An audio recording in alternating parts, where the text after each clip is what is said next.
So guys आज की video में जानेंगे इन सभी के बीच क्या डिफरेंस है। जैसे कि वॉइस, साउंड, इन दोनों का मतलब होता है आवाज। सी, लुक, वॉच इन सभी का मतलब होता है देखना। हियर, लिसन मतलब होता है सुनना। कीप, पुट रखना। से, टेल, स्पीक, टॉक इन सभी का मतलब होता है कहना, बोलना या बताना। सेंड, डिस्पैच इन सभी का मतलब होता है भेजना। वेकअप, गेटअप इनका मतलब होता है उठना या जगना। कॉस्टली वर्सेस एक्सपेंसिव मतलब होता है महंगा। पिक वर्सेस लिफ्ट होता है उठाना। वीप वर्सेस क्राई मतलब होता है रोना। इन सभी का मतलब इस प्रकार से होता है। तो इन सभी के बीच क्या डिफरेंस है आज की वीडियो में जानेंगे। तो सबसे पहला हम लोग डिफरेंस समझते हैं वॉइस वर्सेस साउंड में कि इन सभी का मतलब हिंदी में तो जानते हैं कि आवाज होता है, लेकिन वॉइस मतलब होता है गाइस आवाज। लेकिन किसका आवाज? आवाज उसका जो लिविंग थिंग है, मतलब जो सजीव है। लेकिन सजीव लोगों का जो आवाज है उसके लिए आप बोलते हैं वॉइस। और अगर साउंड आप बोलते हैं आवाज उसके लिए जो कि नॉन लिविंग थिंग है, मतलब जो निर्जीव है। मतलब कि कोई चीजों का अगर आवाज हो तो उसके लिए आप साउंड बोलते हैं। अगर किसी इंसान का आवाज हो, किसी जानवर का आवाज हो तो उसके लिए आप वॉइस का यूज करते हैं। गैस मैं आपको बता दूं कि अगर आपका साउंड नॉन लिविंग थिंग है, जैसे कि आपका टीवी का आवाज हो गया, कोई स्पीकर का आवाज हो गया, जो आपका डीजे का आवाज हो गया, इन सभी का जो आवाज है इसके लिए हम लोग साउंड बोलते हैं। और किसी इंसान जानवर का जो आवाज है उसे हम लोग वॉइस कहते हैं। तो कुछ एग्जांपल से समझते हैं। जैसे कि तुम्हारा आवाज बहुत अच्छा है, मतलब किसी इंसान के बारे में बात कर रहे हैं तो बोल सकते हैं your voice is so good, मतलब कि तुम्हारा आवाज बहुत अच्छा है। इसी बार से मैं तुम्हारा आवाज सुना या फिर मैंने तुम्हारा आवाज सुना तो बोलते हैं I heard your voice. Your voice मतलब किसी इंसान से ताल्लुक है। इस प्रकार से आप यहाँ पर समझ सकते हैं गाइस, बहुत ही इसी वे में। इस स्पीकर का आवाज बहुत गजब का है, मतलब कि बहुत अमेजिंग है। तो आप बोलते हैं the sound of this speaker is really amazing. इस प्रकार से आप बहुत सारे सेंटेंसेस बना सकते हैं। नॉन लिविंग थिंग का आवाज मतलब आप बोलते हैं साउंड, और लिविंग थिंग का आवाज इट मीन्स आप बोलते हैं वॉइस। मैं मोबाइल का आवाज चेक कर रहा था, चेक कर रहा था तो आप बोलते हैं I was checking the sound of phone. इस प्रकार से कई सारे सेंटेंसेस इसलिए आप बना सकते हैं। साउंड मीन्स किसी चीजों का आवाज और वॉइस मीन्स किसी इंसान या जानवर मतलब सजीव का आवाज। इसी प्रकार से अगला है गाइस सी, लुक और वॉच। इन सभी का मतलब होता है देखना। लेकिन कैसे समझे कि इनका देखना होता है तो किस कंडीशन में। गाइस अगर आप सी लगाते हैं तो सी से मतलब है देखना, जो कि देखना जनरली आप देखना, मतलब अगर आपके पास आंख है तो आप देखेंगे ही, चाहे आप चाहे देखना या ना देखना चाहे। आंख है तो दिखाई देगा ही, जनरली देखने के लिए सी का यूज करते हैं। और वॉच का यूज करते हैं देखना, बल्कि कोई घूमती या चलती हुई चीज को देखना, कोई रनिंग चीज को देखना, आप वहां पर वॉच का यूज करते हैं। जैसे आप टीवी देखते हैं आप वहां पर बोल सकते हैं, मूवी देखते हैं आप वहां पर बोल सकते हैं कि आप वॉच कर रहे हैं उस समय। इसी बार से लुक है। लुक मतलब होता है देखना, जो कि एक नजर से देखना, एक ध्यान से देखना, आप वहां पर लुक का यूज करते हैं। तो तीन कंडीशन में देखना होता है। पहला जनरली आप सिंपली जो देखते हैं, आंख है तो दिखाई देगा। वो मतलब आप देखना बोलते हैं कोई चलती हुई चीजों को देखना। और लुक मतलब होता है कि एक ध्यान से देखना, एक नजर से देखना, तो फिर आप वहां पर लुक का यूज करते हैं। एग्जाम्पल इस प्रकार से कि मैंने तुम्हें बाजार में देखा तो बोलते हैं I saw you in the market, मतलब आंख था मुझे तो मैंने तुम्हें बाजार में देख लिया। इस प्रकार से है। इसी प्रकार से उसने कल एक मूवी देखा। मूवी देखा कोई चलती हुई चीजों को देखा तो आप वहां पर लगाएंगे वॉच का। देखिए उसने मतलब जगह सी यहाँ से आए तो आप ही का भी यूज कर सकते हैं। सी वॉच्ड अ मूवी यस्टरडे। इस प्रकार से सेंटेंस बना सकते हैं। राहुल फोटो देख रहा था। Rahul was looking at the picture. अब देखिए क्या पिक्चर को वो ध्यान से देख रहा था, एक नजर से देख रहा था। इस प्रकार से आपको यहाँ पर यूज करना हुआ लुक। और लुक के साथ एक प्रीपोजिशन का यूज किया जाता है एट का। अगर आगे नाउन या प्रोनाउन है आप एट का यूज कर सकते हैं। अगला है हियर वर्सेस साउंड। दोनों का मतलब होता है आपका गाइस सुनना, लेकिन किस कंडीशन में। कंडीशन है कि हियर ना चाहते हुए सुनना, किसी निर्जीव चीजों का आवाज सुनना, मतलब दो कंडीशन में है।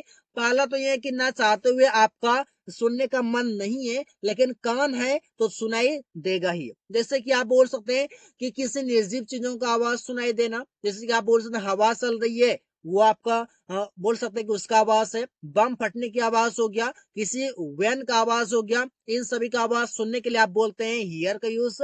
और ना चाहते हो, मतलब कि आपका सुनने का मन नहीं है लेकिन आपको सुनाई दे गया, आप वहां पर बोल सकते हैं हियर का यूज कर सकते हैं। इसी प्रकार से लिसन होता है। लिसन का मतलब होता है चाहकर सुनना, मतलब कि सुनने की चाहत रखना, मैं सुनना चाहता हूँ। जैसे कि आप बोलते हैं ना गाना सुनना, तो आप सुनना चाहते हैं तो गाना सुनने के लिए आप यहाँ पर लिसन का यूज करते हैं। या फिर आप बोलते हैं ध्यान से सुनना, उस सेंस में आप लिसन का यूज करते हैं, जिसमें कि आप चाहकर सुनते हैं या ध्यान से सुनते हैं तो लिसन, और ना चाहते हुए सुनना कि अगर आपको कान है तो सुनाई दे देगा, या फिर किसी निर्जीव चीजों को सुनना, किसी निर्जीव चीजों का आवाज सुनना, आप वहां पर हियर का यूज कर सकते हैं। चलिए एग्जांपल लेते हैं, जैसे कि उसने गाड़ी की आवाज सुना, तो बोलते हैं ही हर्ड। हियर का थर्ड फॉर्म, सेकंड फॉर्म हो जाएगा he heard the sound of van. उसने सुना, ही हर्ड, उसने सुना, पास्ट इंडेफिनिट में वर्ब का second form. The sound of van, मतलब कि गाड़ी की आवाज सुनो, तो यहाँ पर साउंड का यूज किया क्योंकि गाड़ी की है, गाड़ी की बातें हैं, इस पर आप बोल सकते हैं यहाँ पर हियर का यूज किया गया है। इससे आप समझिए यहाँ पर उसने जो गाड़ी की आवाज सुना, उसका सुनने के मन नहीं था, लेकिन उसे सुनाई दे गया क्योंकि उसके पास कान है। राहुल गाना सुन रहा था, बोलते हैं Rahul was listening to music. अब यहाँ पर सुनने के लिए आपने यहाँ पर लिसन का यूज किया है, क्यों? क्योंकि वो गाना सुनना चाह रहा था, उसके सुनने की इच्छा था, वो ध्यान से सुन रहा था, इस प्रकार से बोल सकते हैं। तुम उसकी बातों को सुन रहा था, you were listening to his words. अब आप समझे, उसकी बातों को जो सुन रहा था वो ध्यान से सुन रहा था, सुनने का मन था, इस प्रकार से बोल सकते हैं। इसी प्रकार से अगला है कीप वर्सेस पुट, और दोनों का मतलब होता है गाइस रखना, लेकिन किस कंडीशन में, डिफरेंस क्या है, तो वही डिफरेंस आज की वीडियो में हम लोग समझ रहे हैं, जो कि एक एक तरीके से सारे डिफरेंस हम लोग समझ पाएंगे। देखिए गाइस, अगर आप कीप का यूज करते हैं तो कीप मतलब ये होता है रखना, लेकिन आप फिजिकली मतलब कि भौतिक रूप से, या फिर आप नॉन फिजिकली, दोनों तरीके से अगर आप कोई चीज को रखते हैं तो आप वहां पर कीप का यूज कर सकते हैं, फिजिकली भी और नॉन फिजिकली भी। फिजिकली मीन्स कि मेरे पास फोन है और फोन को मैंने टेबल पर रख दिया, तो फोन को मैंने फिजिकली रखा, इस पर से। इसी प्रकार से गाइस पुट का यूज करते हैं, और पुट का यूज सिर्फ फिजिकली के लिए यूज करते हैं, कि जैसे कि आपके पास कोई चीज है और आपने कहीं पर कोई चीज जाकर रख दिया, तो मतलब फिजिकली वहां पर आपने रखा है, इस प्रकार से। तो एग्जाम्पल इस प्रकार से है कि मैंने बेड पर कंबल रखा, तो आप बोलते हैं I put the blanket on the bed. अब ये पुट का guys second form, third form, first form सब होता है, जैसे कि पुट होता है फर्स्ट फॉर्म, सेकेंड फॉर्म भी पुट होता है और थर्ड फॉर्म भी पुट होता है, मतलब तीनों फॉर्म आपका सेम रहता है। लेकिन यहाँ पर जो सेकेंड फॉर्म यूज किया गया है वी टू, कि आई पुट मैंने रखा, द ब्लैंकेट कंबल ऑन द बेड, बेड पर। इसी बात से आप बोल सकते हैं कि, या फिर आप बोल सकते हैं I kept the blanket on the bed, दोनों यूज कर सकते हैं, क्योंकि कीप का यूज फिजिकली भी होता है और नॉन फिजिकली भी होता है। तो आपने यहाँ पर फिजिकली रखा है तो आप यहाँ पर कीप का भी यूज कर सकते हैं। इसी बार से राहुल कमरे में सभी किताबों को रख रहा है, तो आप बोलते हैं क्या? Rahul is putting all the books in the room, कि मतलब कि राहुल रख रहा है सभी किताबों को रूम में। आप शायद तो यहाँ पर कीप का भी यूज कर सकते हैं कि Rahul is keeping all the books in the room, इस पर से गाइस आप यूज कर सकते हैं कि फिजिकली रखने के लिए, तो आप यहाँ पर कीप और पुट दोनों का यूज कर सकते हैं। और नॉन फिजिकली अगर आपको रखना है तो आप वहां पर सिर्फ कीप का ही यूज करें, जैसे कि इस मामले को अपने तक रखो, तो आप बोलते हैं keep this matter to you. To मतलब हो गया गाइस तक, कब, किसके तक, तो अपने तक, आपके तक, इस प्रकार से। इसी बार से मैंने अपने शब्दों को रखा, आई कैप्ट माई वर्ड्स, इस पर से बोल सकते हैं। इस पर से आई कैप्ट मैंने रखा, माई वर्ड्स अपने वर्ड्स को। ऐसा आप गाइस वर्ड्स के जगह पर शायद तो आप यहाँ पर प्रॉमिस का भी यूज कर सकते हैं, जैसे मतलब आई कीप माई प्रॉमिस, मतलब मैं अपने वचन को निभाता हूँ, अपने बातों को रखता हूँ, मैं जुबान का पक्का हूँ, इस पर से गाइस इसका यूज किया जाता है। तो इसी प्रकार से अगला है से वर्सेस टेल, स्पीक और टॉक। एक एक करके समझते हैं। सब का मतलब होता है गाइस, से का मतलब होता है गाइस कहना, जैसे कि सामान्यतः कुछ कहना, सामान्यतः जैसे आप कुछ बोलते हैं, कहते हैं, तो आप ऊपर से का यूज कर सकते हैं। और टेल का मतलब होता है गाइस कि कोई चीज को एक्सप्लेन करना, किसी चीज को एक्सप्लेन करना तो वहां पर आप टेल का यूज करते हैं। इसी बार से स्पीक मतलब होता है गाइस बोलना, और आपका टॉक मतलब होता है बात करना। गाइस अगर आप स्पीक का यूज करते हैं तो इट मीन्स वो आपका फॉर्मल तरीका है, इट मीन्स वो आपका ऑफिशियली कहीं भी चल सकता है, कहीं भी आपका चलेगा, किसी से भी हम स्पीक का यूज कर सकते हैं। लेकिन जब आप बात करते हैं तो वहां पर आप टॉक का यूज हर वक्त सबके साथ यूज नहीं कर सकते, इट मीन सबके साथ यूज नहीं कर सकते। और ये होता है आपका इनफॉर्मल या फ्रेंड के साथ, रिलेटिव्स के साथ यूज कर सकते हैं, लेकिन आप किसी अपने बॉस के साथ, अपने से बड़े अधिकारी के साथ यूज नहीं कर सकते हैं टॉक का, आप वहां पर स्पीक का यूज करेंगे। इस पर से आप जनरली समझ गए। से होता है जनरली कहना कुछ, और टेल होता है किसी चीज को एक्सप्लेन करना, स्पीक होता है बोलना फॉर्मल रूप से, और टॉक होता है बात करना इनफॉर्मल रूप से। इस पर से आप इसका यूज करेंगे। एग्जाम्पल से समझते हैं। सो उसने मुझसे कुछ कहा, जनरली कुछ कहा, तो बोलते हैं he said to me something. इस पर से बोलते हैं मैंने एक कहानी बताया, इट मीन्स मैंने कहानी सुनाया, मैंने एक्सप्लेन की एक स्टोरी को, आप बोलते हैं आई टोल्ड अ स्टोरी। इस बार से वह मुझे सब कुछ बताती है, तो बोलते हैं शी टेल्स मी एवरीथिंग, मतलब वो सब कुछ एक्सप्लेन करती है। तो यहाँ पर आप टेल का यूज कर सकते हैं। इस बार से राहुल मुझसे बात करता है, तो बोलते हैं Rahul speaks with me. Guys अगर आप स्पीक का यूज करते हैं तो स्पीक के साथ अगर आपका से आ रहा है तो आप वहां पर क्या करते हैं, विद का यूज करते हैं। और अगर आपके पास टॉक है तो टॉक के साथ आप टू का यूज करते हैं से के लिए। जैसे कि बोलते हैं कि मैं तुमसे बात करता हूँ, आई टॉक टू यू। अगर इसी को मैं स्पीक से बोलूं तो आप बोलते हैं आई स्पीक विद यू। इस पर से गाइस इसका यूज किया जाता है। कंफ्यूजन कुछ भी नहीं है। डिफरेंस यहाँ पर यह है कि स्पीक का यूज फॉर्मल तरीका है और टॉक का इनफॉर्मल तरीका है। इसी वजह से वह रवि से बात करता है, he talks to Ravi. Talk के बाद आप टू का यूज करते हैं, स्पीक के बाद विद का यूज करते हैं। इसी प्रकार से अगला है सेंड वर्सेस डिस्पैच, और दोनों का मतलब होता है भेजना, लेकिन आखिर क्या भेजना, जहां पर सेंड का यूज करें, क्या भेजना जहां पर डिस्पैच का यूज करें। तो मैं आपको बताता हूं कि कैसे इसका यूज करना है। गाइस अगर आप सेंड का यूज करते हैं तो इसका मतलब भी होता है भेजना, लेकिन संदेश भेजना या किसी इंसान को भेजना, उस सेंस में आप सेंड का यूज करते हैं। और अगर आप डिस्पैच का यूज करते हैं तो डिस्पैच के लिए आप यूज करते हैं किसी सामान को भेजना। अगर किसी सामान को आप भेज, जैसे बैग भेजना, कोई सामान आपका कोरियर आता है, तो पर आप डिस्पैच का यूज करते हैं, वो पर आप सेंड का यूज नहीं करते हैं। इससे तो एग्जांपल से हम समझते हैं, जैसे कि मैं तुम्हें उसके साथ भेज दूंगा, मतलब मैं तो किसी इंसान को भेज दूंगा, किसे, तो तुम्हें भेज दूंगा, तो हो जाएगा आई विल सेंड यू, मैं तुम्हें भेज दूंगा उसके साथ विद हिम। इस पर हो गया। इसी प्रकार से क्या तुमने उसे संदेश भेजा, तो बोलते हैं did you send him message, did you send him a message. इस प्रकार से गाइस यूज करते हैं, जो कि आप यहाँ पर समझ रहे हैं। संदेश भेजना या किसी इंसान को भेजना, सेंड का यूज करेंगे। और डिस्पैच का आप तब यूज करेंगे जब आप बोलेंगे किसी सामान को, जैसे कि मैंने तुम्हें एक बैग भेजा है, तो बोलते हैं I have dispatched you a bag. अब ये बैग आपका क्या है, एक सामान है, एक गुड्स है, तो आप यहाँ पर क्या यूज करेंगे, डिस्पैच का यूज करेंगे। इसी बार से मेरा सामान कंपनी ने भेज दिया, तो बोलते हैं the company dispatched my goods. इस पर से देखिए यहाँ पर भेजना के लिए डिस्पैच का यूज किया गया है, भेजना के लिए डिस्पैच का यूज किया गया है। इस प्रकार से आप सभी को समझ सकते हैं। अगला इसी प्रकार से वेकअप वर्सेस गेटअप। अब गाइस इसका तो मतलब आप समझते हैं कि उठना या जगना होता है, तो कैसे समझे। गाइस अगर आप वेकअप का यूज करते हैं, इसका मतलब होता है जगना, लेकिन नींद खुल जाना, मतलब कि आप बिस्तर पर हैं और वहां पर आपका नींद खुल गया, आंख खुल गया, आप वहां पर वेकअप हो गए, मतलब आप जग गए। लेकिन अगर आप गेटअप हो गए, गेटअप से मतलब है कि आप बिस्तर से उठ गए। बिस्तर से उठना, बिस्तर से आप बाहर हो जाना, आप बोलते हैं गेटअप। और सिर्फ आंख खुल जाना, बिस्तर पर ही है और आंख खुल गया, आप वहां पर गेटअप हो गए। इसी प्रकार से कुछ एग्जांपल्स है कि मैं सुबह 5 बजे उठता हूँ, तो आप बोलते हैं I get up at 5 AM। अब ये गए सुबह के लिए यहाँ पर एम लिखा गया, या फिर आप बोलते हैं I get up at 5 in the morning. इस पर से आप बोल सकते हैं बहुत इजी तरीके से।